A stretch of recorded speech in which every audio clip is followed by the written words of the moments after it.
Let's talk about what a good marriage is, the perception versus the reality. It's time to break some of these myths that we have about what a good marriage actually is. One of the very common perceptions of a good marriage is a steady income. This is true. You gotta have a steady income. She's gotta know that you're reliable. Maslow's basic hierarchy of needs. She has to know that her safety and security is going to be perfectly okay. She needs to know that you are going to be able to provide for the family. As a man, our role is to provide. Deal with it. It's not her role to provide.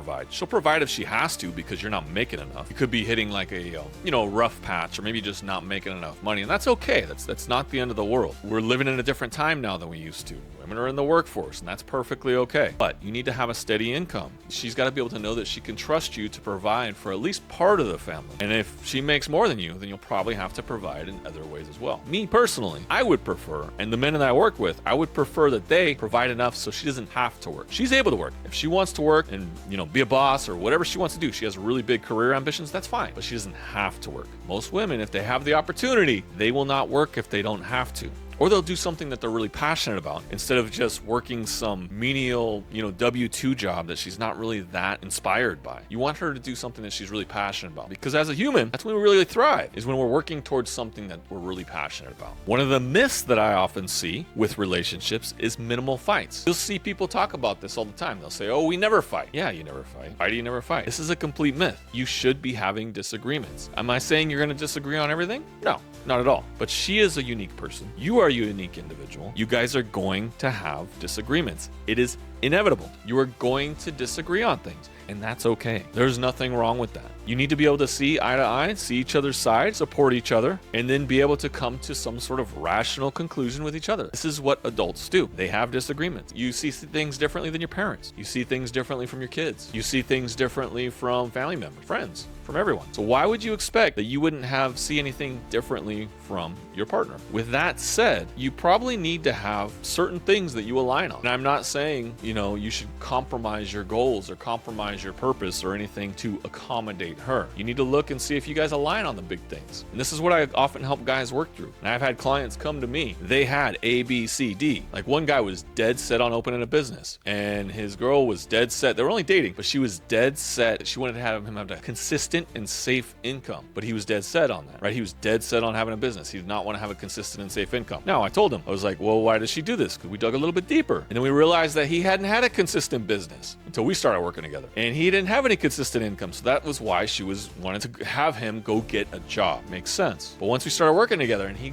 started to get more consistent business income, he saw that the problem was not necessarily that she wanted him to have a job. She just wanted him to have a stable, consistent income. And once he started doing that with his business, then he was able to be able to show her his business was able to grow and he was able to start making enough money. Now, he didn't get to the goals that he wanted to. So once he showed that he could develop a consistent income, she became much more supportive of his goal to own a business instead of being an employee. But initially they had a disagreement, but he had to come to that conclusion that okay, I got more work to do to be able to resolve this disagreement. So disagreements are perfectly natural, but you need to make sure that you guys agree on fundamental things. Like a big one that I see people, go back and forth over is kids. Some people literally don't want kids, and some people literally want tons of kids. So if you're fundamentally different on that, you guys better figure that one out pretty early, because a lot of people want kids and a lot of people don't want kids. So that's a very big thing. And I wouldn't tell any man or woman to ever compromise their goals, right? And if someone can't have kids physically because they have something wrong with them physically, then there's other ways. You can adopt, you can get surrogates, and there's many other things you can do to make sure that you can have kids. But if someone fundamentally just doesn't like the idea of having their own kids, and you do want your own kids, that's going to be a problem.